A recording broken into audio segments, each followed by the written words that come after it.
मैं सबसे पहले संपूर्ण अयोध्या वासियों को दरियाबाद, रुदौली, बीकापुर, मिल्कीपुर और अयोध्या फैजाबाद लोकसभा क्षेत्र के सभी सम्मानित देवकुंज क्षेत्रवासियों को इस बात की ढेर सारी बधाई और शुभकामनाएं देना चाहता हूं कि भारतीय जनता पार्टी जैसी जुल्मी अत्याचारी सरकार, महंगाई लाने वाली सरकार, किसानों नौजवानों के हाथ में कटोरा थमाने वाली सरकार को अयोध्या वासियों ने लोकसभा के चुनाव में अयोध्या से विदा कर दिया। इस विदाई के लिए मैं अयोध्या वासियों का हृदय से आभार व्यक्त करता हूं। समाजवादी पार्टी और इंडिया गठबंधन के उम्मीदवार माननीय श्री अवधेश प्रसाद के चुनाव चिन्ह बटन दबा करके पूरे देश में एक बड़ा संदेश देने का काम किया है। आज जितनी चर्चा देश के प्रधानमंत्री नरेंद्र मोदी जी के बनने की हो रही है कि अयोध्या में भारतीय जनता पार्टी हार गई। अयोध्या में भारतीय जनता पार्टी का सुपड़ा साफ हो गया। अयोध्या में भारतीय जनता पार्टी का अहंकार हार गया।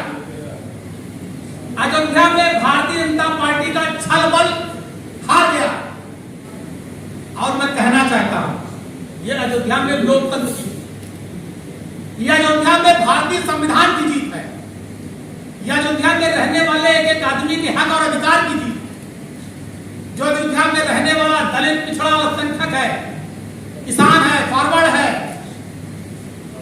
शोषित पीड़ित वंचित समाज है, जो भारतीय जनता पार्टी की सरकार में 10 वर्षों से भागा और छला जा रहा था, यह उसकी जीत है। अयोध्या वासियों को अयोध्या फैजाबाद लोकसभा से समाजवादी पार्टी और इंडिया गठबंधन के उम्मीदवार श्री अवधेश प्रसाद को भारी बहुमत से विजयी करने के लिए ढेर सारी बधाई और शुभकामनाएं देता हूं। अयोध्या लोकसभा के 19 लाख मतदाताओं के हम हृदय से आभार व्यक्त करते हैं। मैं अपने अयोध्या महानगर और अयोध्या विधानसभा के सभी नेता पदाधिकारी, अयोध्या विधानसभा की सम्मानित जनता का भी आभार व्यक्त करता हूं कि इतना भारी बहुमत, इतना भारी वोट समाजवादी पार्टी और गठबंधन के प्रत्याशी को दिलाया। दूसरी बात, लगातार जब से समाजवादी पार्टी अयोध्या जीती है, एक दलित और पासी परिवार का बेटा दिल्ली पहुंचा है, अयोध्या के सांसद पद पर निर्वाचित हुआ है, तब से मैं देख रहा हूं भारतीय जनता पार्टी में बड़ी बिलबिलाहट है।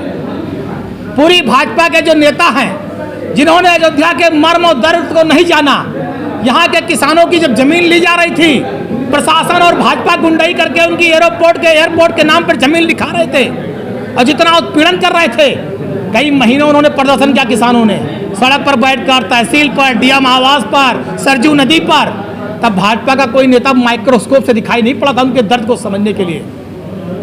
रामपथ के नाम पर अधिकारियों ने लूट की, व्यापारी ठगा गया, रामपथ पर रहने वाले लोग ठगे गए, उनके मकान के मुआवजे के नाम पर लाखों रुपया प्रशासन ने लूटा, करोड़ों रुपया लूटा, उनके मकानों और दुकानों के मुआवजे में बड़ा खेल किया।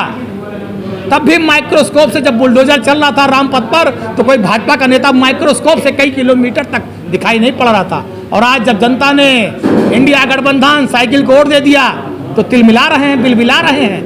अयोध्या जाना प्रसाद मत लेना, अयोध्या में पानी ना पीना, अयोध्या में खाना ना खाना। अरे कोई न्योता दे रहा है क्या? यहाँ तुम आओ चाहे ना हो, कौन सा फर्क पड़ने वाला है? तुम्हारे 100 दफा गर्ज होगी राम जी का दर्शन करने आओगे, कोई राम जी यहाँ न्योता कार्ड नहीं बांट रहे हैं। तुम्हारे गर्ज होगी, आओगे अयोध्या, कोई यहाँ बुला नहीं रहा है। और तुमने अयोध्या वासियों ने बहुत अच्छा काम किया, हरा दिया भाजपा को, क्योंकि अयोध्या ठगी गई, लूटी गई। ये जो बाहर तिलमिला बिलबिला रहे, लिख रहे हैं फेसबुक पे, अभी इनका मकान गया होता तो पूरा खानदान रो रहे होते। और जब दूसरे का मकान दुकान गया, ये वही हाल है कि मेरे घर में कप्तान और डीएम पैदा हो और दूसरे घर में सेना में जाने वाला फौजी पैदा हो। ये अपने घर में फौजी नहीं चाहते, अपने घर में डीएम कप्तान चाहते हैं और दूसरे का बेटा फौजी बन जाए चाहते हैं। वही भाजपाइयों का हाल है। तो आज जो ठगे गए थे अयोध्या के लोग, लूटे गए थे, उसका बदला अयोध्या वासियों ने लिया है।